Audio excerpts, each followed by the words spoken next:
आगन हो गईले लाला नेवा कैसे सापरी। आगन हो गईले लाला नेवा कैसे सापरी। आगन हो गईले लाला नेवा कैसे सापरी। आगन हो गईले लाला नेवा कैसे सापरी। सासू जी आवे देवता मनन को मांगे आपन नेग। सासू जी आवे देवता मनन को मांगे आपन नेग। नेग न देई बैठेंगे दिखाई बे पिया गए परदेस। चाबी लई गई ने सजनावा कैसे सापरी। चाबी लई गई ने सजनावा कैसे सापरी। चाबी लई गई ने सजनावा कैसे सापरी। चाबी लई गई ने सजनावा कैसे सापरी। आगन हो गईले लाला नेवा कैसे सापरी। आगन हो गईले लाला नेवा कैसे सापरी। आगन हो गईले लाला नेवा कैसे सापरी। आगन हो गईले लाला नेवा कैसे सापरी। ननद जी आवे सेवरीली पन को मांगे आपन नेग। ननद जी आवे सेवरीली पन को मांगे आपन नेग। नेग न दे बैठेंगे देखई बे पिया गए परदेस। चाबी लई गई ने सजनावा कैसे सापरी। चाबी लई गई ने सजनावा कैसे सापरी। चाबी लई गई ने सजनावा कैसे सापरी। चाबी लई गई ने सजनावा कैसे सापरी। आगन हो गईले लाला नेवा कैसे सापरी। आगन हो गईले लाला नेवा कैसे सापरी। आगन हो गईले लाला नेवा कैसे सापरी।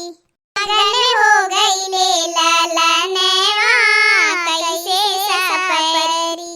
नाइन जो आवे न है कटन को मांगे आपन नेग। नाइन जो आवे न है कटन को मांगे आपन नेग। नेग न दे बैठेंगे देखई बे पिया गए परदेस। चाबी लई गई ने सजनावा कैसे सापरी। चाबी लई गई ने सजनावा कैसे सापरी।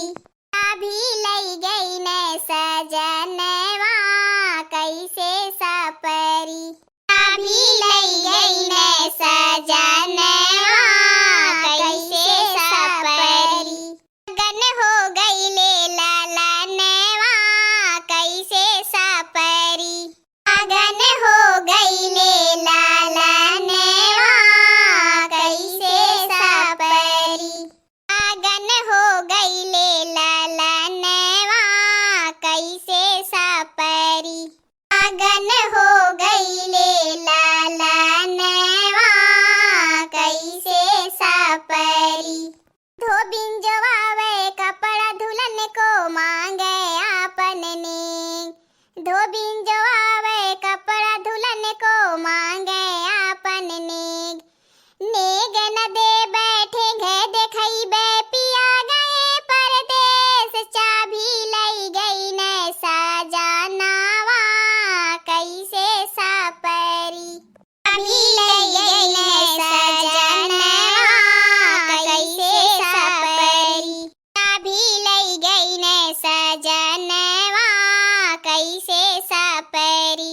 चाबी लई गई ने सजनावा कैसे सापरी। आगन हो गईले लाला नेवा कैसे सापरी। आगन हो गईले लाला नेवा कैसे सापरी। दोस्तों, आज का हमारा सोहर गीत यहीं तक है। आगे की गीत को सुनने के लिए हमारे चैनल को सब्सक्राइब करें, लाइक करें, शेयर करें और बेल आइकन को दबाना बिल्कुल मत भूलना। और हाँ दोस्तों, हमारी सोहर गीत आप जहाँ से भी सुन रहे हैं, अपने शहर का नाम कमेंट में जरूर लिखें। और हाँ, अपने दोस्तों के पास ज्यादा से ज्यादा शेयर करें। और आप किस तरह की गीत सुनना पसंद करते हैं, कमेंट में जरूर लिखें। और हाँ भाई बहनों, आप किस तरह की गीत सुनना पसंद करते हैं, कमेंट में जरूर लिखें। हमारे चैनल का नाम अवधपुरी कार्टून है। और हाँ, आगे का गाना सुनने के लिए हमारे चैनल पर बने रहें। और हाँ, हमारे चैनल को सपोर्ट करें और हम भी आप लोगों का सपोर्ट करेंगे।